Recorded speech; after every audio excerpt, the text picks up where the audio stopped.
হলে দর্শক পূজা আর কে হতে পারে। পৃথিবীর স্থান দ্বিতীয়,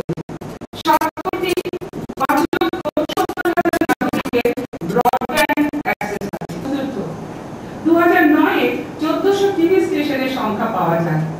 ভারতবর্ষে বিপুল সংবাদ মাধ্যম মোটামুটি স্বাধীনভাবে কাজ করে বলে মনে হয়। কেবলমাত্র 1975 থেকে 77 ছিলেন অনেকেই বসে আছেন তরুণ যারা 75 সাল দেখেননি, কিন্তু যারা দেখেছেন তাদের মনে আছে নিশ্চয়ই প্রত্যেক কাগজের উপর সেন্সরশিপ হয়েছিল এবং কেন্দ্রীয় দপ্তরের একজন অফিসার প্রতিটি কপি মঞ্জুর করে দিলে তবেই প্রিন্ট অর্ডার বেরোচ্ছিল।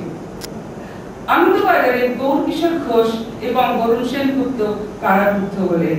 পত্রিকা এবং আরেকটি ইলেকট্রনিক মিডিয়াকেও বঞ্চিত করা হয়েছিল সরকারের তরফে। ঘোষিত হলো শেষ সংস্করণ, শেষ গভর্নর জেনারেল চিফ জাস্টিসের ব্যক্তিগত জীবন নিয়ে লিখলেন। এইভাবে জরিমানা হয় এবং 1 বছরের জেল হয়েছে কিনা তার খবর আমি জানি না, আপনারা জানিয়ে আমাকে দেবেন। লুকোনো ক্যামেরায় তার অনুমতি ছাড়া তিনি এখন কেমন আছেন সেটা দেখার জন্যই কোন সুরক্ষা বিঘ্নিত হচ্ছিল।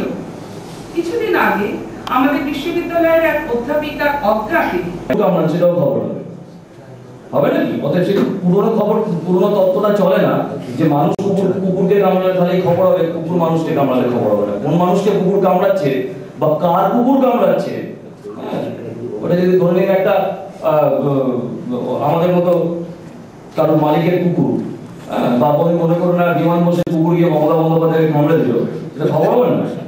কুকুরে কামড়েছে তাহলে খবর হবে না, এটাই তো পুরোনো তত্ত্ব।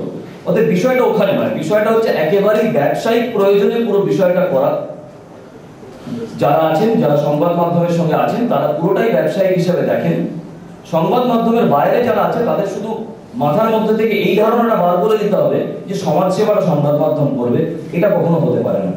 এই স্বাধীনতার অপব্যবহার সেটাকে আটকানোর চেষ্টা, ইনভেস্টিগেটিভ জার্নালিজম, তারপরে তাকে ফ্রেম করা হয়েছিল কোনো এক সাংবাদিকের ব্যক্তিগত আক্রোশ চরিতার্থ এবং একটা সংবাদ পরিবেশন করা হয়েছে এবং সেই